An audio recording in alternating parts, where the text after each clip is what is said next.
My name's Eddie. I call myself an accidental activist because I never meant to get into this. But a few years ago I was looking at fracking that was happening in Pennsylvania and places like that in America, and I thought there's no way that that can come to our densely populated little island over here. And now here I am camping in a field trying to stop the first frack that's going to happen since the moratorium was lifted after the quadrilla caused an earthquake in Blackpool. So my community has exhausted the democratic process. We put in 4,000 objections to the planning application. Every single one of our village and town councils have opposed fracking, and we've even been to the High Court. But North Yorkshire County Council, with great pressure I imagine from Westminster, gave permission to the company to frack. And so now my community is left with no other option but to put our bodies between the industry and our land. And we are not your stereotypical activists. Our group is made up of concerned citizens of all walks of life, and it is this fracking that has united us. All right, so why are we here at Kirby Misperton Protection Camp?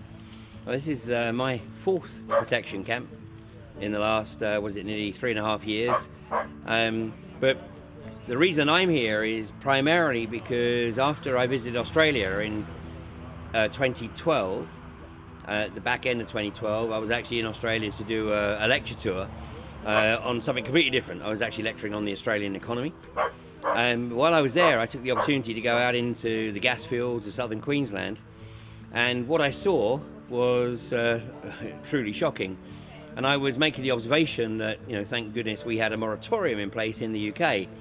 Well, a week after I landed back in the UK, the moratorium was lifted, and I realised that the bottom line is that if we don't stop this industry from becoming established in this country, then what we are going to subject future generations to is lives of currently unimaginable misery. Unimaginable to most people, because most people haven't been out into the gas fields of southern Queensland or Pennsylvania or Oklahoma or Texas or anywhere else that the unconventional gas industry has established a footprint. So here we are, a little over 4 years after the moratorium was lifted, and the awareness in this country is growing exponentially. The one thing that you will never ever hear either the government or the industry say is, look, don't take our word for it, do your own research. And this is really why we do what we do. It's primarily to stimulate people's curiosity, to look at this industry for themselves, to do their research. Just put in terms like fracking contamination, fracking nightmare, fracking earthquakes, fracking water contamination, and you will very quickly see that the contamination and the devastation that this industry leaves in its wake is horrendous. And the UK is much more densely populated. Even here in North Yorkshire, it's much more densely populated than many of the areas in the US and Canada and Australia where this industry has become established. And areas that are densely populated have banned the process. So places like Dallas, Fort Worth, which was ostensibly built on the hydrocarbons industry, but they've banned unconventional gas exploitation from within the city limits. The same with Pittsburgh in Pennsylvania. Right now, Sydney in Australia is looking to ban the process because they have allowed it to kick off in some of the suburbs, a place called Camden, and they're starting to realise that basically this is just not an appropriate process in populated areas. Kevin Hollinrake, who's the local MP here, he went over to Pennsylvania, and while he was in Pennsylvania, he made the observation that he thought there should be a safe distance between any building that's used for habitation or other public usage. And yet, just down the road here, we've got a well that has permission to be fracked. It's an existing well, and the entire village of Kirby Misperton sits within 1 kilometre of that well. And then we have Flamingo Land, which prides itself on being Yorkshire's, or one of Yorkshire's most significant tourist attractions, and part of that attraction is having a zoo with rare breeds. And the work in the US, particularly the work of Dr. Robert Oswald, had to think there for a second, Dr. Robert Oswald and Michel Bamberger, and this is actually some research they did probably about 5 years ago now, and they turned their academic paper into a book because they wanted people to be able to take on board their research, because what they were looking at was the impact that the unconventional gas industry has on livestock. So they went to a number of states around the US where the industry has become established, and basically established that there was irrefutable proof of impact, serious negative impact on livestock. And this is borne out from recent experiences in Australia, in southern Queensland again, around the area of Chinchilla, where sadly a pig farmer there, George Bender, a little over nearly 18 months ago now, after 10 years of fighting this industry, sadly took his own life. And his daughter Helen Bender has dedicated her life to trying to raise awareness of the way in which this industry operates, the way in which this industry tries to buy people's silence and to be able to sort of carry on moving forward whilst lying, knowingly lying that it can be done safely. And what we're seeing in this country is these meetings that are set up with the Environment Agency and the Health and Safety Executive and the company representatives. And I mean, from my perspective, they demonstrate sociopathic tendencies, because they either know they're lying to try and push the British government's agenda through, or they are deliberately not doing their research because they know very well that if they do the research, then what they're going to find out is untenable. So I'm James. I've come up from Sheffield to the camp up at Kirby Misperton to try and stop the fracking here. The reason I've come, I read a bit about fracking. I biked up to the Northallerton meeting last year and was blown away by the support for the anti-fracking campaign. And these weren't campaigners of your normal sort, they were from all sorts of different backgrounds. It was everyone there. There was no one for it. The council completely ignored it, probably because they had some sort of pressure from above. And I'm here now because it seems the only way we are going to stop this is by throwing bodies in front of lorries, cars, traffic. We've got to stop. That's the way to stop it. My name's Gabby. I live 30 minutes away, and that's mainly the reason why I'm here.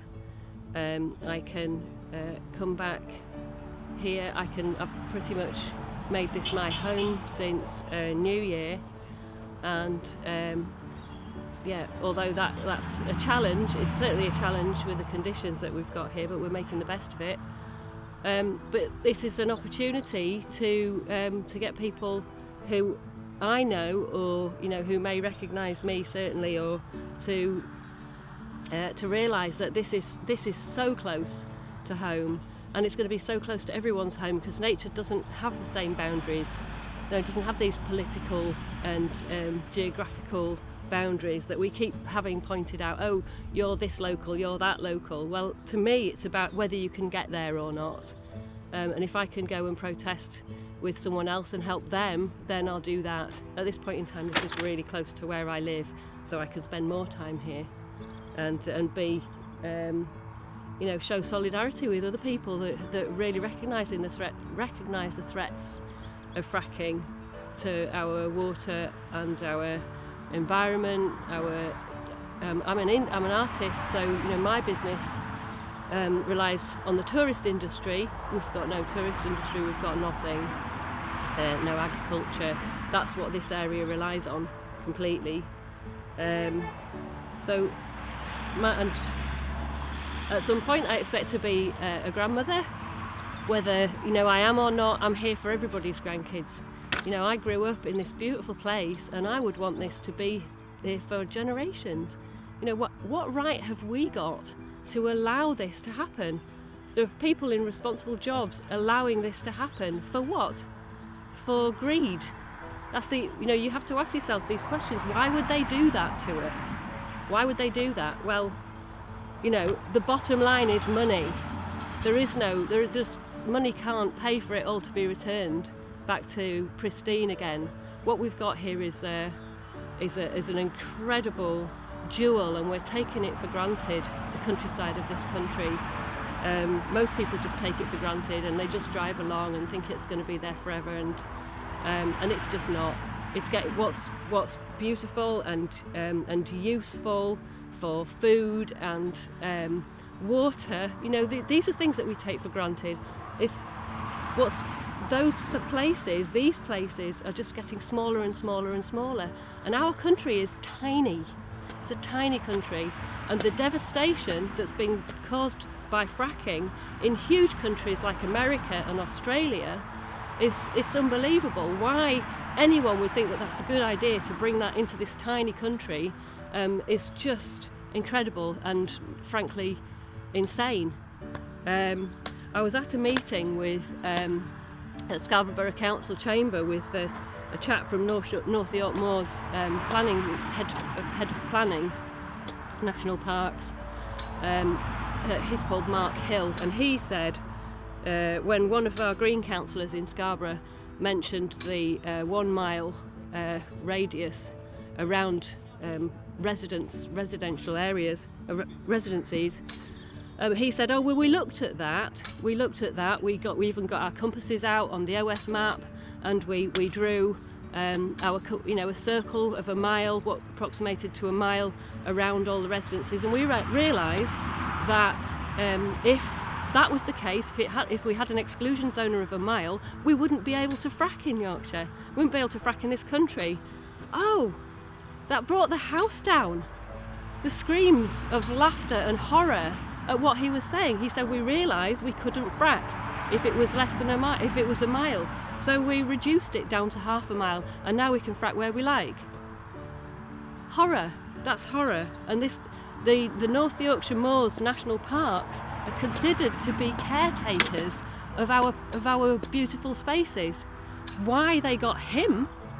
Yeah. Why they got them?